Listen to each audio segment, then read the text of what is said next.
Emiru's just snapped by Decoy Voice. We're gonna look at this. I'm incredibly curious what she said. All I heard is that she had, she was really, really angry and really, really upset. And this is giving me, the same vibe as that Grimmy lady. That could have happened here too. We're gonna look at it. Pre-story, Emiru was assaulted at TwitchCon, and, there was no security around. And she couldn't, like, apparently he was trying to go in for a kiss. It's been interesting. It's been interesting. Yeah, fuck Twitch, by the way. Fuck that platform, straight up. I don't care. Fuck it. It should be boycotted. It's crazy. But you also have to be careful with biological warfare because it can lead to involuntary manslaughter. True. But yeah, we're gonna see what she responded with. I'm curious. And I really feel like I was treated like cattle or merchandise. Cause why? Apparently, I've also heard that she was kind of forced into going there. Like, that she was forced into attending TwitchCon. Man. And she wasn't even allowed to have her own security, because her own security guy was banned from forever going to TwitchCon. What do you, like, that? It's over. Why is no one there making sure I'm safe like a person? Why are the security guards joking and laughing and be like, oh, I didn't even see what happened? The day after Emiru got attacked at TwitchCon, she went on a live stream not only sharing how badly Twitch botched it, but also exposed everything else. Wait, Decoy Voice has a kitty? That's a kitty! It is crazy. Like, the dude apparently must have, like, stood, like, in another hallway. Like, what do you do? By the way, this is she is one of the most famous female Twitch streamers, right?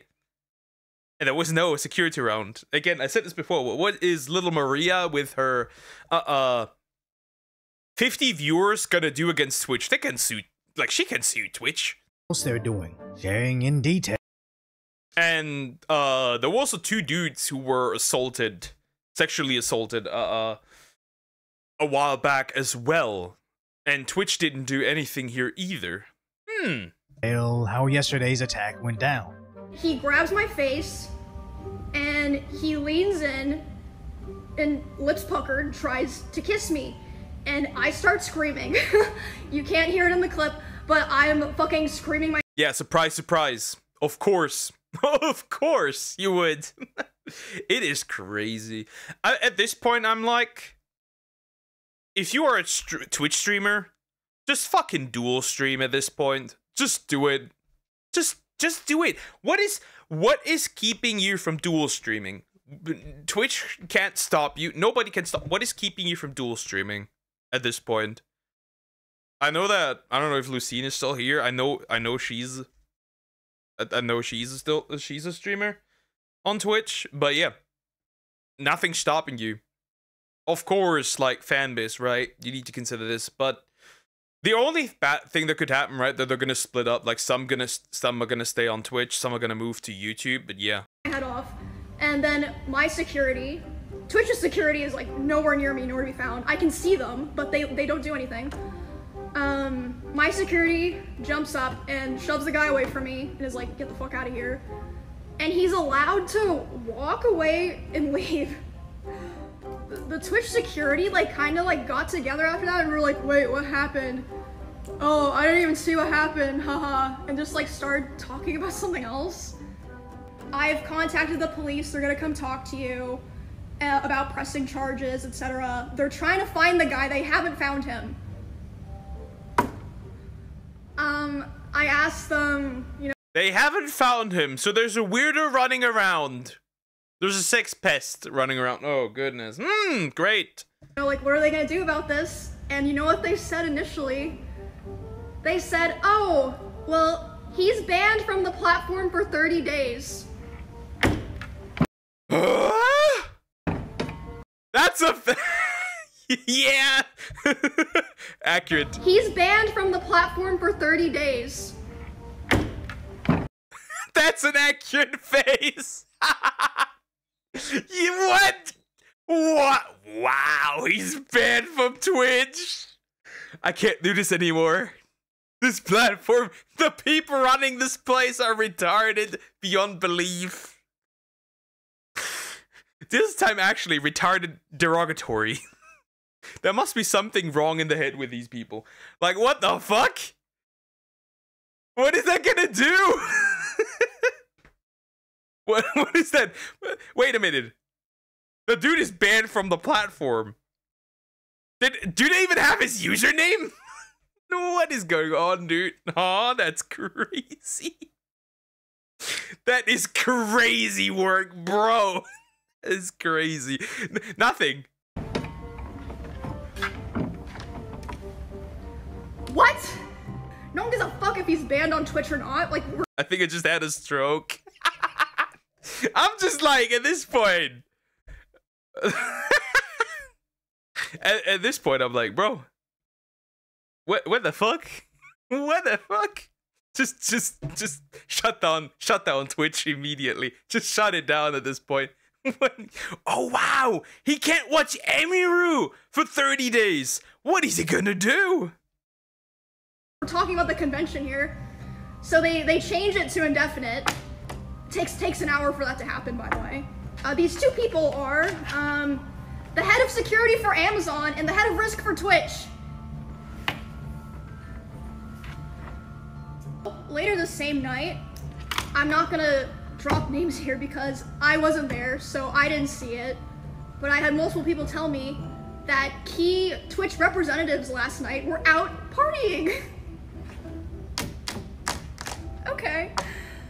So not only was there next to nothing done in terms of safety or security, after Amazon essentially served her up to be sexually assaulted, they basically ignored the incident, with their original reaction being, let her attacker easily escape, then ban him from the platform for 30 days. It really sounds like Amazon is just handing out free passes to attack their creators, as their conventions only happen once a year, at different venues with essentially zero security. I don't really see anything that stops them from attacking them, then coming back next year to do it again. Worse yet, communicating to other customers of Twitch, this is something they'll likely look the other way for.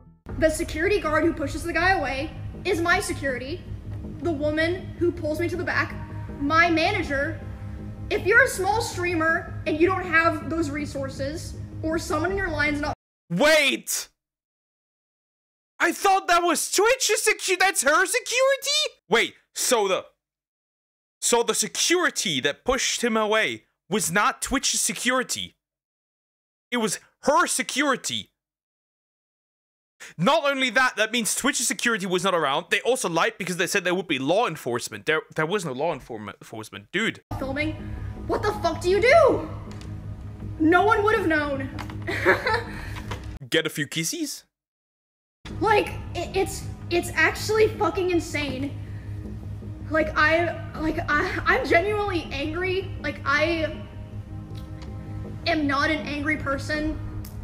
Like, it's just ridiculous. And like, honestly, I genuinely think there have been other people who have been sexually assaulted, groped, like, who fucking knows, worse, at these conventions, and just nobody knows.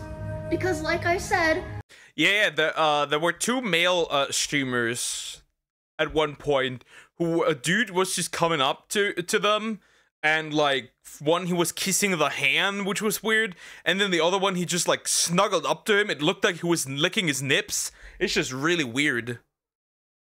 they didn't post They didn't do anything, by the way. They did not do any response. any kind of announcement, weren't letting other streamers with similar events as me, similar meet and greets, know, until there was like a viral clip. And by the way, they can't even mention my name in it. Thank you guys. Thank you. This girl deserves all the credit in the world, as Amiru was going through a super stressful moment in her life, still putting on a happy face to see her fans that flew out to see her, but still having soft eyes, seeing the big picture. And in case you don't know the Wire reference, hard eyes get stuck staring at a tree, missing the forest, only soft— Valid, honestly, valid out, crash out. Oh, crash out. Yeah, absolutely. I mean, What do you do in the situation? Remember, she could have been killed in this situation, right? Anybody remember who was it? Who was that girl? Was it Christina? Yeah, Christina Grimmie. Anybody remember that? What happened to her when she was shot at a meet and greet? That could have happened to Emiru as well, right? That could have happened to her as well in this moment. Like, she could have died, effectively. Eyes can see the whole situation. Emiru isn't making the assault on her, about her. She's thinking about how this was allowed and who might be next. As the Twitch CEO finally responded the next day. One Twitch streamer yesterday, Emiru, got assaulted by a male fan, and a lot of streamers have, especially female streamers, have talked about, you know, the danger that they feel from these sort of toxic, I guess, parasocial kind of creeps. What are you guys doing to prioritize safety? The safety of our creators is a top priority. I do think No, it's not. Shut the fuck up. Why are you not wearing your shock collar? Where is your shock collar? Did a sun zap your brain out? that when you're live streaming, in many ways, since you control your community and you can ban people, you can make it so that those people that you don't want engaging with you and participating with you aren't there. Okay, it's very good. Let's start with you. Let's start with you, Omega Coomer. different, you know, when I use other short form content. Now, what happened yesterday obviously was something that we care deeply about, securing this environment. You know, we're looking very closely at everything that happened there. The amount of victim blaming around this situation online is absolutely sickening, especially coming from Twitch's CEO. Saying it's the streamer's responsibility to attract creepy fans is basically an admission to, we know we cater to and take money from these insane and dangerous individuals, so make sure you watch out for that. Now, her streamer friend did show how she suddenly got issued new security guards. I actually have 2 security guards that only deal with Amazon executives exclusively, like very high-ranking executives. And I know she's not saying this, but the subtext is Twitch admits this is not a safe space for girls, but safety is only reserved. Asmongold said, do not go there. Tectone said, do not go there if you're a woman. And they were right. Asmongold and Techie were right. Absolutely. That could have happened to anyone. That's like the point. That's like the point, actually. This could have... She is one of the biggest female Twitch streamers, and it happened to her. Then it can happen to anyone. And you can't even sue Twitch because you don't have the... Like, if you're like a small, like, Twitch streamer, right? If you're like a woman with like 50 viewers, what are you gonna do? Nothing. You're gonna do nothing. Reserved for our top tier earners. As Emiru also acknowledges, if she wasn't a live stream star surrounded by cameras, Twitch likely would have just shrugged and ignored this. Only after the attack went viral, they'll do the bare minimum to protect her and her celebrity friends. But that doesn't mean these psycho fans aren't on the platform or even left the convention. It just means those predators will prey on different targets. I'm not usually the type of person to talk about this stuff, but it's like, well, did I lie about anything? No. Like, what are you gonna be mad at me for telling, like, the things that y'all did wrong? It's like, you gotta just deal with it, not there, or you're... that's another thing. Just sue... If she can, sue the fuck out of Twitch. Sue these fuckers. Straight up. I could have fucking died yesterday.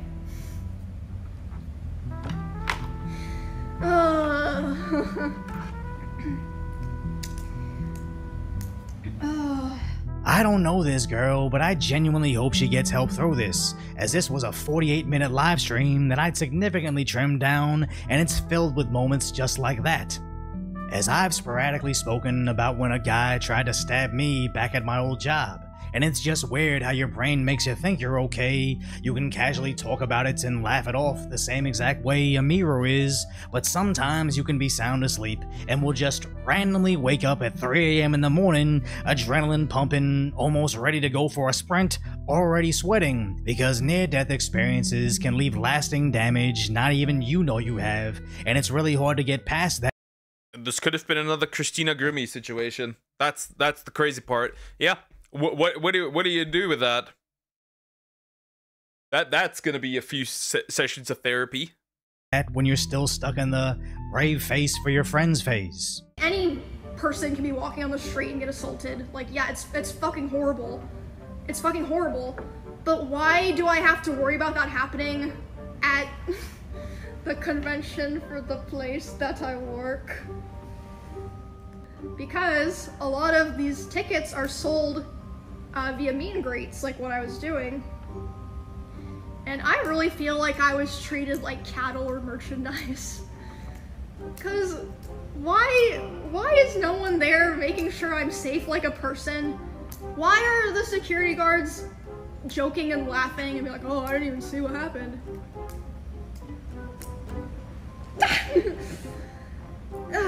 It's crazy, man. I wanna play fucking Mega Bonk, bro. I don't even care if I lose any like opportunities or anything for talking about this. Cause yeah, why would you? Why would you? Someone give this lady a hug with consent, obviously. Yeah, she needs to be, I don't know, take a close male friend. At this point, if like Twitch is that unreliable, at this point just carry a close male friend around with you at this point. Straight up. At all times. Your own security or a close male friend. For not gonna lie, for women that obviously cannot have security because like no money, right? At this point, you might just well have a close male friend close by. At this point, because like, what are you gonna do? It's fucking insane. And another thing I've realized is sometimes if you don't say something, no one else is going to. Sometimes you have to be the one that, you know, steps up and starts the conversation. I understand she's not a direct employee of Twitch or Amazon, but she's basically being a whistleblower for the entire industry, which takes a lot of bravery, as on one side Amazon could panic, completely shadow ban her channel to try to silence her message, mitigating the damage, taking out the largest part of her career, something she spent— I mean, yeah. Now that he says it, consider this. She could have also been banned after the stream. Take a gym bro, you know, with you? Absolutely. Like, she could have been banned.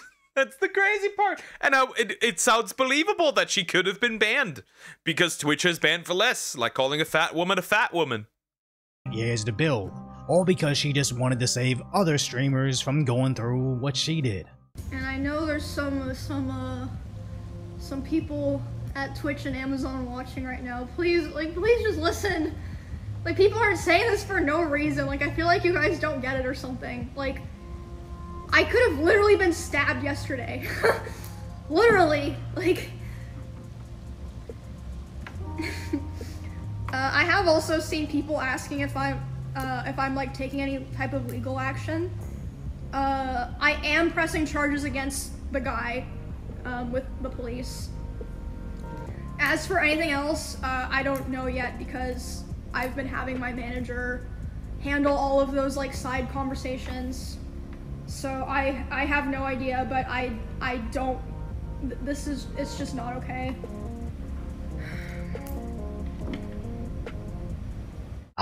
I hope she does. I hope she does. I hope she does. I really do. I hope she does.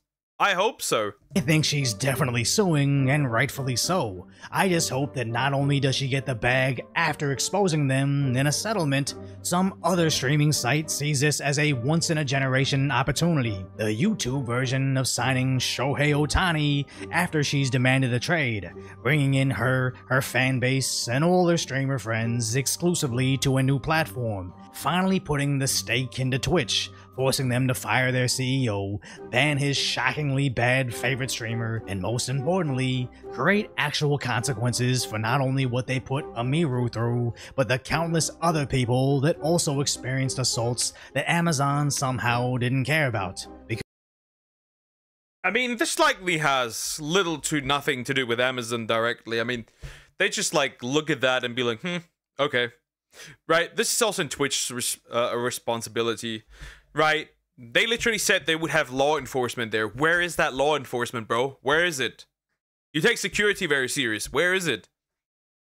Because sadly, it didn't hit their bank accounts, so hopefully this one will.